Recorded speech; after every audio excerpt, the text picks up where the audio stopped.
Eh bien, salut tout le monde. Donc, comme promis, voici la vidéo comparatif entre un setup utilisé pour le championnat pro et un baseline. Enfin, setup utilisé pour le championnat pro entre guillemets, puisque il y aura trois circuits: Sebring, Imola et Road Atlanta. Donc, le premier et le dernier, c'est des circuits qu'on n'a pas eu sur le calendrier du championnat pro. Par contre, Imola, on l'a eu. Donc, ça sera un setup fait par Thibaut Casobon. Donc le setup est très bon, il a passé pas mal de temps dessus, et pourtant vous verrez que entre son setup qu'il a fait lui et le setup baseline, le setup donc distribué par e-Racing, qui reste le même d'ailleurs je crois entre tous les circuits, bah l'écart il est minime en fait, hein. On peut le dire comme ça, c'est vraiment pas énorme. Le plus gros écart que j'ai eu c'est sur Sebring, euh, sur le circuit par lequel on va commencer, et après on va aller du plus grand écart au plus petit, qui sera Road Atlanta. Donc on va commencer. Donc ah oui, avant de commencer, non ça je vais d'abord passer les vidéos et, euh, et après je vous expliquerai après.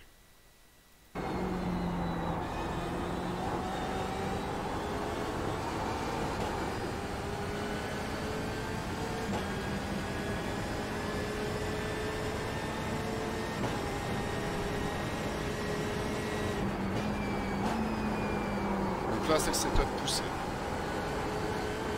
Le baseline est à fond.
Une 54 716 pour, on va l'appeler le bon setup. Donc une 54 716. Donc maintenant on va partir sur le setup baseline. Allez, c'est parti.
11,55, 713.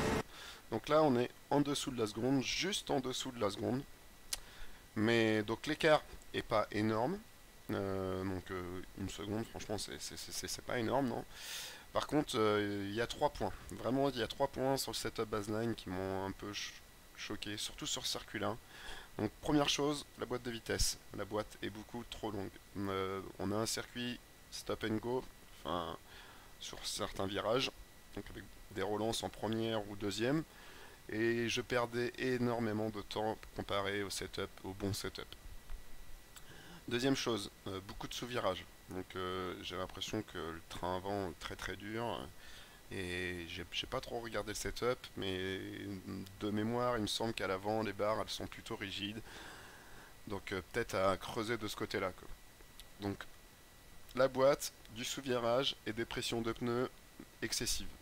On est à plus de 140 kPa, alors que maintenant des bonnes pressions, enfin des pressions qu'on utilise entre guillemets, ça tourne entre 114 et 121, on va dire. Donc entre le minimum et deux crans en dessus, quoi.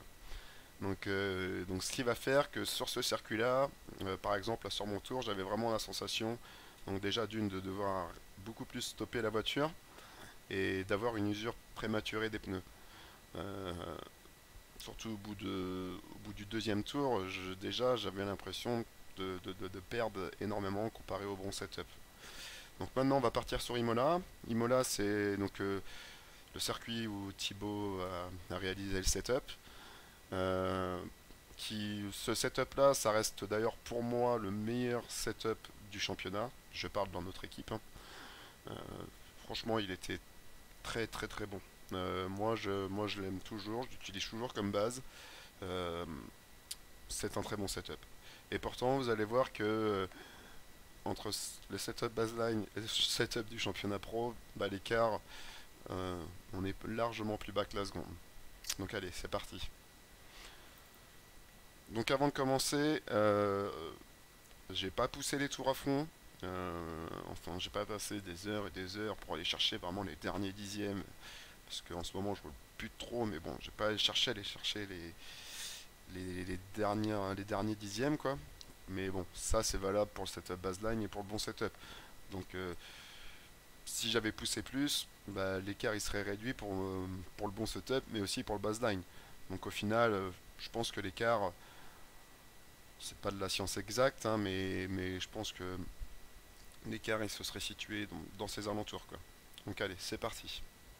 Donc on est sur Imola, je me rappelle plus de la température, mais ça reste frais, je crois.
37 575 pour le bon setup.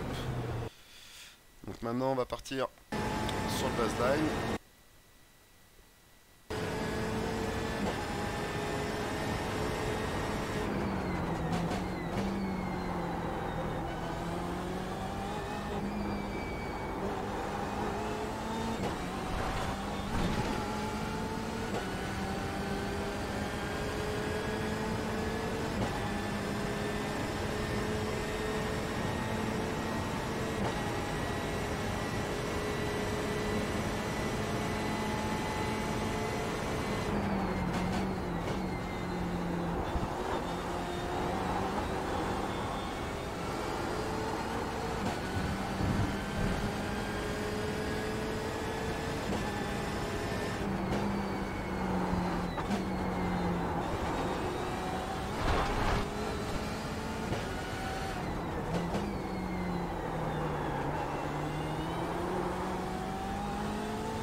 Une 38 111.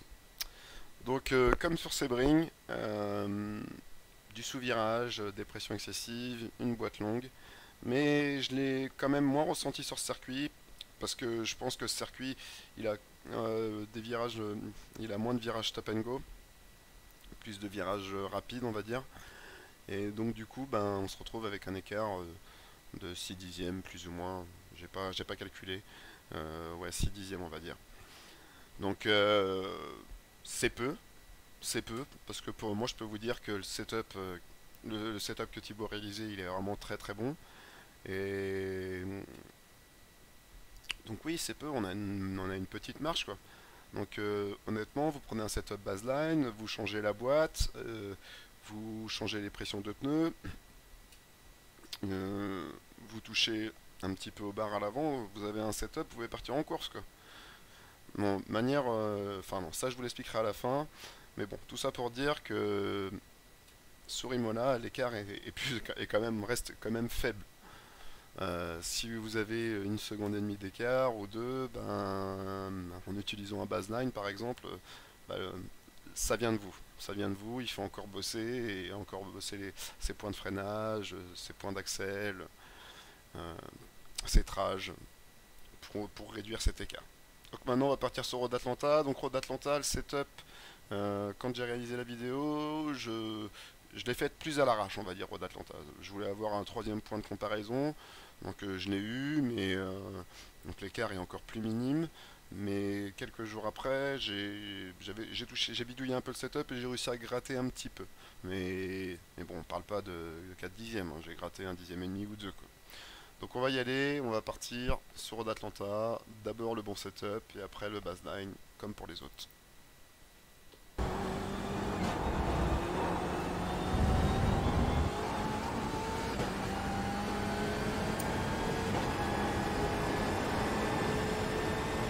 est parti pour 2 tours.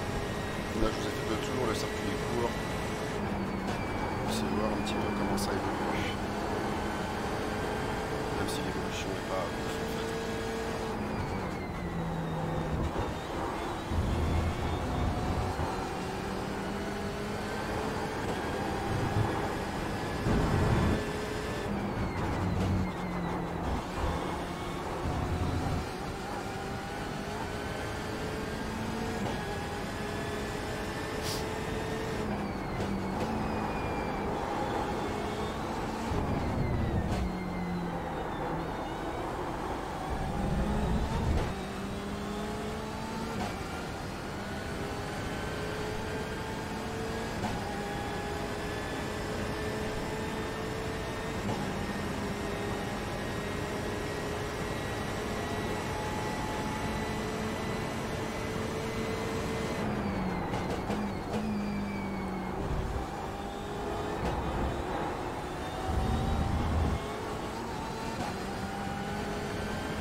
244 pour être précis.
Ligne 15.4, deuxième tour.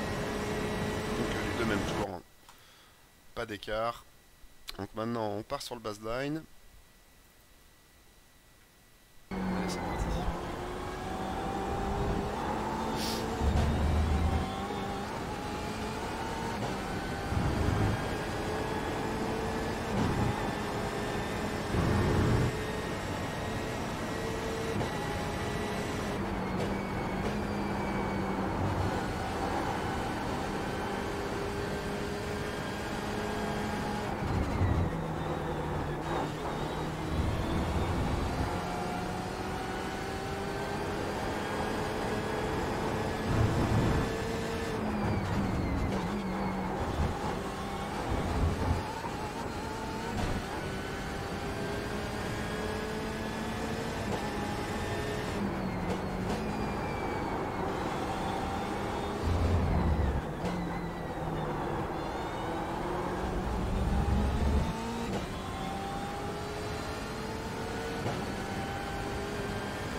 Ligne 15.8, 4 dixièmes et demi.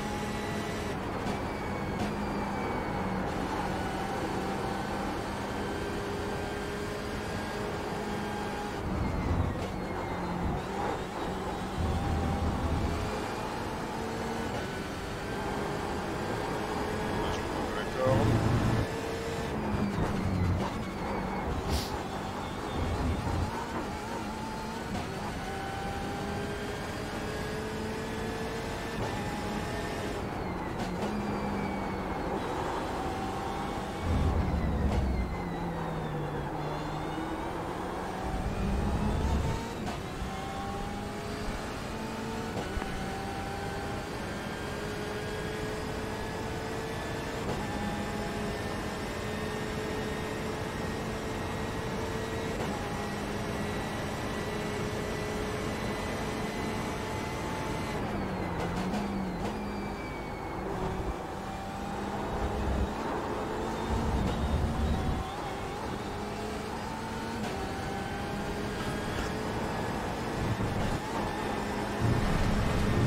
Une 16.007. Donc 4 dixièmes et demi de différence entre le bon setup et le setup baseline. Donc comme je vous ai dit au début, j'ai réussi à gratter un tout petit peu quelques jours après avoir enregistré les vidéos, mais rien de méchant. Donc honnêtement, on est aux alentours de plus ou moins 5 dixièmes, quoi.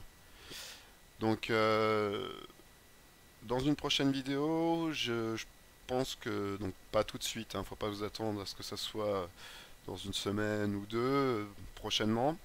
Je vous ferai certainement une petite vidéo explicative, donc sans rentrer trop dans les détails, donc en énumérant les trois points que je vous ai cités tout à l'heure, donc c'est-à-dire la pression de pneus, la boîte de vitesse et les barres, peut-être un ou deux autres points après, pour faire en partant d'un baseline et faire entre guillemets quelque chose de potable, quelque chose qui vous permettra de partir en course. Puisque honnêtement, quand on voit les écarts que j'ai pu vous montrer, donc c'est-à-dire 1 seconde sur Sebring, un tout petit peu plus de 6 dixièmes sur Imola et 4 dixièmes et demi sur Road Atlanta, honnêtement, en partant d'un baseline, en faisant quelques petits changements, vous aurez un setup, je vais pas dire bon, mais vous auriez quelque chose de plus ou moins bon pour pouvoir partir en course, quoi. Quelque chose qui vous permettra d'enchaîner les tours en étant plus ou moins constant. Et déjà avoir une bonne base pour travailler. Donc, comme je vous ai dit au début de la vidéo, cette vidéo elle a pour but, pour les gens qui débutent, oui ça fait répétitif. Donc oui c'est pour les gens, plus pour les gens qui débutent, parce que moi aussi j'étais dans ce cas-là, j'ai aussi eu ces doutes en me demandant mais où est-ce que les gens pouvaient prendre tout ce temps quoi. Et en fait, au final, on s'aperçoit qu'au fur et à mesure, à force de rouler, rouler, on s'aperçoit qu'on finit par gratter du temps au fur et à mesure des semaines et que cet écart ne vient pas forcément du setup, mais aussi du pilotage. Mais aussi peut venir du setup, hein, puisqu'un mauvais setup aussi peut plus vous handicaper que par exemple que de partir avec un baseline, quoi. Si vous faites un mauvais setup au fil des tours, euh, bah, ces points négatifs ils ressortent de plus en plus quoi, au fur et à mesure des tours. Enfin voilà, j'espère que j'ai été clair, plus ou moins clair, hein. M'en voulez pas si j'ai un peu bafouillé, c'est la première fois que je fais ça. Et puis je vous dis à la prochaine, peut-être pour une prochaine vidéo. Allez, ciao!